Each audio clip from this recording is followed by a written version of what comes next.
সুপ্রিয় সপ্তম শ্রেণীর শিক্ষার্থীবৃন্দ, আসসালামু আলাইকুম। সবাইকে এবিসি স্কুলের পক্ষ থেকে স্বাগতম।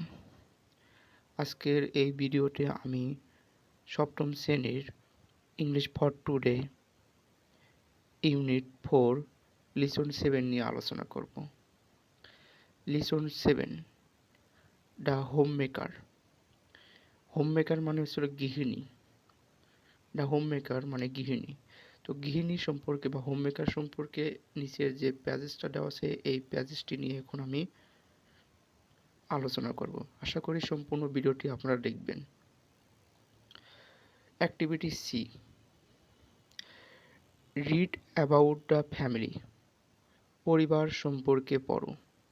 এখানে পরিবার সম্পর্কে একটি প্যাসেজ দেওয়া আছে। এই প্যাসেজটি বাংলা অর্থ সহ পড়তে বলা হয়েছে।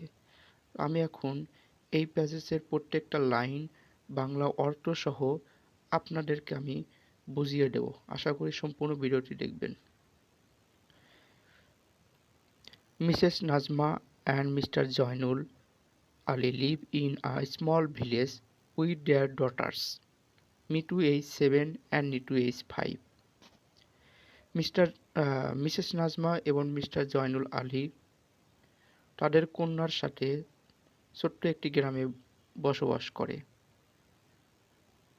মিতুর বয়স 7 বছর এবং নিতুর বয়স 5 বছর। Joynul is a carpenter. Joynul হচ্ছে একজন কাঠ মিস্ত্রি। এই কার্পেন্টার মানে হচ্ছে কাঠ মিস্ত্রি। He is hired by the village to make chair, tables, pira, low stool and other furniture. তিনি গ্রামে ভাড়ায় যান চেয়ার, টেবিল, পীড়া এবং অন্যান্য ফার্নিচার তৈরি করার জন্য। He is also asked to do small repair work. তিনি ছোট ছোট রিপেয়ার ওয়ার্ক মানে হলো ছোট ছোট মেরামত কাজগুলো করার জন্য জিজ্ঞাসা করেন। But Joynul does not find work everyday. Joynul প্রতিদিন কাজ খুঁজে পান না। He lives from hand to mouth. তিনি দিন আনে দিন খায়। Nazma does all the work at home from morning to night. Nazma সকাল থেকে রাত বাড়ির সকল কাজগুলো করেন। রেইন অর শাইন, বৃষ্টি এবং রোদের মধ্যে।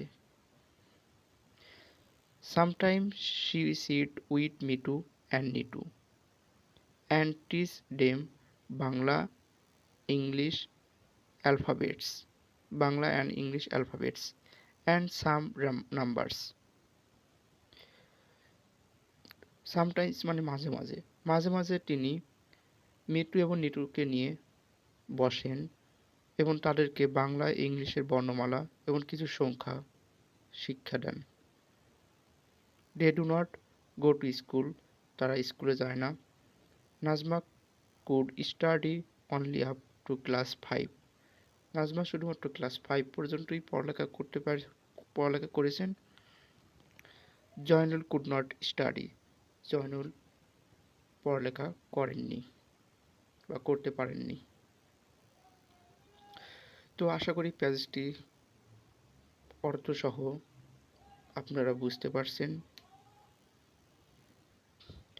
এখন আমরা এর পরবর্তী যে অ্যাক্টিভিটিগুলো আছে এগুলো সলভ করার চেষ্টা করব। যেমন অ্যাক্টিভিটি ডিতে বলা হয়েছে make two list of what Nazma and Joynul do in the table below.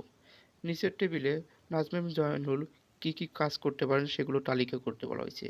List এতে নাজমা আর লিস্ট বিতে জয়নুল। নাজমা সাধারণত বাড়িতে যে কাজগুলো আছে সেই কাজগুলো করেন আর জয়নুল সাধারণত বাড়ির বাইরে যে কাজগুলো আছে সেই কাজগুলো করেন। আশা করি এই লিস্টগুলো আপনারা তৈরি করতে পারবেন। প্যাসেজ থেকে যে কাজগুলো আছে কাজগুলো নিয়ে এসে এখানে পূরণ করে দিবেন। আর যদি না পারেন কমেন্ট বক্সে বলবেন, অবশ্যই আমি পরবর্তী ভিডিওতে এগুলো লিস্ট করে দেব। এর পরবর্তী অ্যাক্টিভিটি এখানে বলা হয়েছে যে match the phrase or words with their meaning, অর্থের সাথে নিচের ফ্রেজগুলো বা শব্দগুলো মিল করো। এখানে ফ্রেজ বা ওয়ার্ড দেওয়া আছে আর এই সাইডে মিনিং দেওয়া আছে। এখন আমরা এই ফ্রেজ বা ওয়ার্ডের সাথে মিনিংটা মিল করার চেষ্টা করব। যেমন প্রথমে দেওয়া আছে লিভ বা live from hand to mouth, মানে দিন এনে দিন খাওয়া খায়, এরকম অর্থ বোঝানো হয়েছে। তাহলে এর সাথে মিল হবে হচ্ছে হলো spend all the money you earn on basic needs, মানে যতটুকু উপার্জন করা প্রয়োজন ততটুকু উপার্জন করে এবং সব উপার্জন বা অর্থই ব্যয় করে। ফুড অ্যান্ড ক্লথস, খাবারের জন্য এবং পোশাকের জন্য। You can not save any money, কোনো ধরনের অর্থ তারা কি সেভ করতে পারে না বা সঞ্চয় করতে পারে না। এটাকে বলা হয় দিন এনে দিন খাওয়া। তাহলে আমরা এখানে বলতে পারি live in from hand to mouth, এর সাথে মিল হবে spend all the money you earn on basic needs, is এটার এক্সাম্পল বোঝানো হয়েছে food and clothes, you can not save any money. এরপরে সরি এরপর রেইন অ্যান্ড শাইন, এর সাথে মিল করা যায় রেইন অ্যান্ড শাইন। রেইন মানে হচ্ছে হলো বৃষ্টি আর শাইন মানে ছিল রোদ উজ্জ্বল। তো এর সাথে আমরা মিল করতে পারি in good or bad weather, মানে ভালো এবং খারাপ আবহাওয়া। এরপর অ্যালফাবেট, অ্যালফাবেট মানে বর্ণমালা, এর সাথে মিল হবে ছিল all the letters in a language, মানে ভাষার সকল বর্ণমালা। ইলিটারেট মানে ছিল মূর্খ, এর সাথে আমরা মিল করতে পারি ছিল a person who does not know how to read and right, একজন ব্যক্তি যিনি পড়তে বা লিখতে জানেন না। তাহলে আশা করি আপনারা এই ম্যাচিংটা বুঝতে পারছেন। যদি ম্যাচিংয়ে কোনো প্রবলেম থাকে অবশ্যই কমেন্ট বক্সে জানাবেন, আমি পরবর্তী ভিডিওতে আরও ভালোভাবে বোঝানোর চেষ্টা করব। তো আজকের ক্লাসটি এই পর্যন্তই। এর পরবর্তী ক্লাসে ইনশাল্লাহ এর পরবর্তী যে অ্যাক্টিভিটি আছে সেই অ্যাক্টিভিটিগুলো নিয়ে আলোচনা করব।